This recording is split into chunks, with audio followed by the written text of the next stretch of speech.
Assalamualaikum warahmatullahi wabarakatuh. Di sini kami akan mempresentasikan tentang siklus penjualan. Sebelum berpresentasi dimulai, kami akan memperkenalkan kelompok kami. Yang pertama, Anissa Damayanti dengan nomor induk mahasiswa 2062401001. Yang kedua, Erina Wati dengan nomor induk mahasiswa 2062401003. Ruang lingkup. Sistem informasi penjualan adalah subsistem informasi bisnis yang mencakup kumpulan prosedur yang melaksanakan, mencatat, mengkalkulasi, membuat dokumen, dan informasi penjualan untuk keperluan manajemen dan bagian lain yang berkepentingan, mulai dari diterimanya order penjualan sampai mencatat timbulnya tagihan atau piutang dagang. Terdapat beberapa cara dalam menjual. Untuk itu, sistem yang diaplikasikan disesuaikan dengan operasi di lapangan. Beberapa jenis penjualan di perusahaan antara lain: 1. Penjualan langsung, yaitu penjualan dengan mengambil barang dari supplier dan langsung dikirim ke customer. Yang kedua, penjualan stok gudang, yaitu penjualan barang dari stok yang telah tersedia di gudang. Yang ketiga, penjualan kombinasi atau langsung plus stok, yaitu penjualan dengan mengambil barang sebagian dari supplier dan sebagian dari stok gudang. Prosedur penjualan melibatkan beberapa bagian dari dalam perusahaan dengan maksud agar transaksi penjualan yang terjadi dapat diawasi dengan baik. Hal ini merupakan salah satu hambatan yang menyebabkan proses pencatatan transaksi tidak berjalan sebagaimana mestinya. Terdapat 8 unit organisasi yang diperlukan dalam sistem penjualan, yaitu 1. Bagian order penjualan, 2. Bagian otorita kredit, 3. Bagian billing atau piutang, 4. Bagian stok, 5. Bagian delivery, 6. Bagian buku besar, 7. Bagian pembelian, 8. Bagian gudang. Dokumen yang digunakan yaitu 1. Penawaran harga, 2. Order form, 3. Memo, 4. Purchase order, 5. Surat pengantar supplier, 6. Berita acara penerimaan, 7. Delivery order atau surat jalan atau surat pengantar, 8. Faktur, 9. Kwitansi. Berikut merupakan gambar dari bagian flowchart sistem penjualan kredit. Bagian order penjualan. Yang pertama, menerima order dari pelanggan.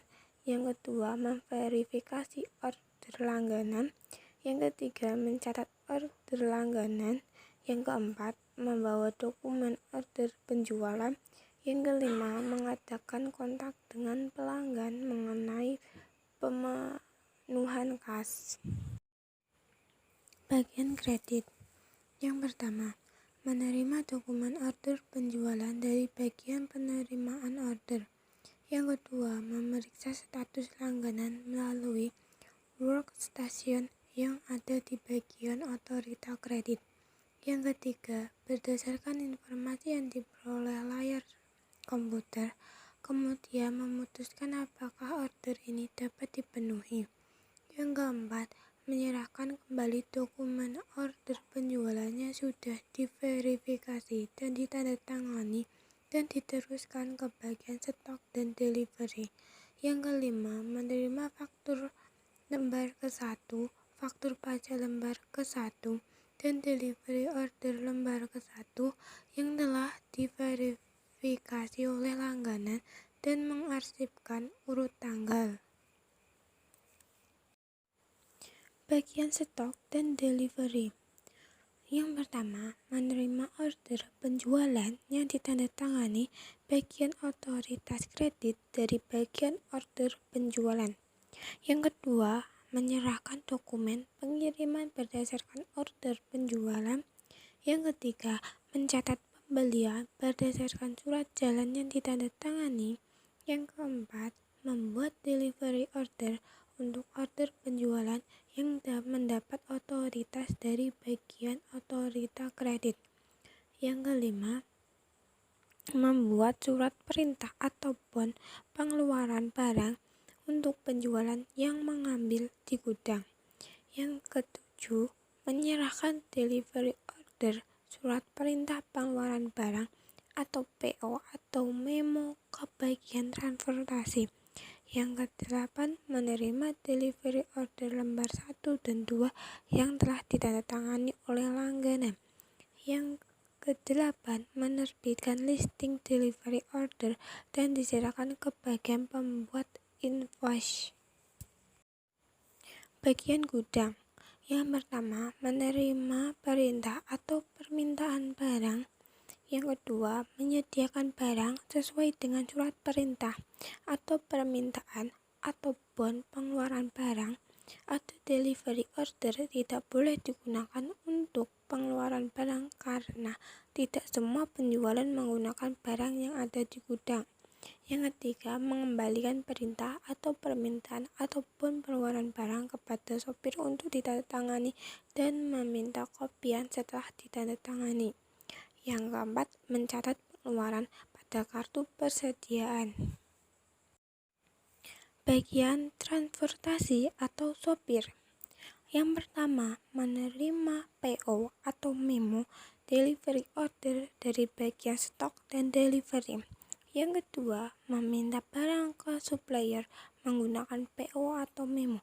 Yang ketiga, menerima surat jalan atau surat pengantar supplier. Yang keempat, menandatangani surat jalan supplier dan meminta kopiannya. Yang kelima, membawa dan menyerahkan barang ke customer. Yang keenam, menyerahkan delivery order kepada customer untuk ditandatangani. Yang ketujuh, meminta lembaran delivery order lembar 1 dan 2 yang sudah ditandatangani.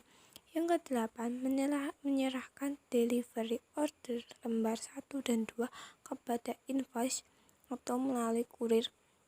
Yang kesembilan, menyerahkan kopi surat jalan atau surat pengantar supir yang telah ditandatangani ke bagian stok dan delivery melalui kurir. Penjualan barang dari stok gudang. Yang pertama, menerima surat perintah atau permintaan pengeluaran barang delivery order.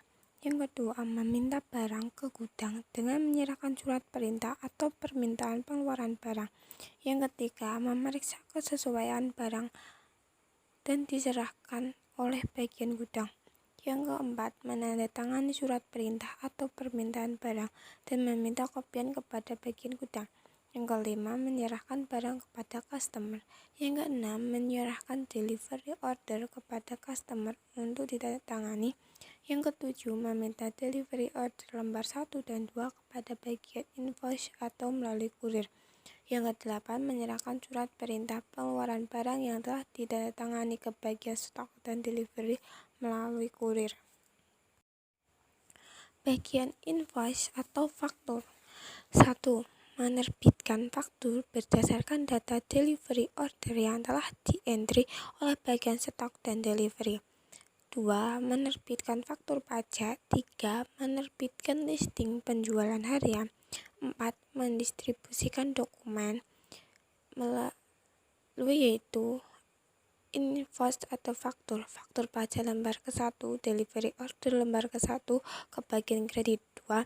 Tebusan penjualan ke pemegang buku piutang. 3. Tebusan jurnal faktur pajak lembar kedua, faktur pajak lembar kedua bagian buku besar.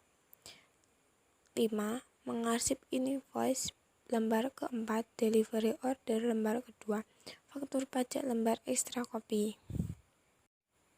Bagian administrasi keuangan. Bagian administrasi keuangan adalah bagian yang menjalankan fungsi akuntansi yang bertanggung jawab mencatat transaksi keuangan dan menyusun laporan keuangan. Bagian administrasi keuangan yang berhubungan dengan sistem penjualan adalah bagian piutang yang meliputi 1. Menerima faktur lembar kedua dan 3 dari bagian invoice. 2. Merekam data transaksi penjualan dengan cara memasukkan nomor order penjualan. 3. Mengarsip lembar faktur kedua urut tanggal. 4. Mengumpulkan faktur lembar ketiga dalam suatu periode harian. 5. Menyerahkan satu kumpulan dari faktur lembar ketiga bersama batch control sheet bersangkutan buku besar. 6. Membuat surat penagihan. Bagian buku besar dan bagian jurnal penjualan. 1. Menerima kopi list harian yang dilampirkan kopi faktur atau lembar jurnal dan delivery order kedua yang telah diverifikasi oleh penerima barang. 2. Menerima kopi faktur pajak. 3. Mencatat jurnal transaksi penjualan. 4. Bagian jurnal pembelian. 5. Menerima kopi PO dari bagian pembelian. 6. Menerima bukti penerimaan barang dari bagian penerimaan. 7. Mencatat jurnal transaksi yang menyebabkan timbulnya utang. Sekian presentasi dari kelompok kami. Bila ada kata yang kurang atau salah, mohon dimaafkan. Akhirul kalam, wallahul muwaffiq ila aqwamit thoriq. Assalamualaikum warahmatullahi wabarakatuh.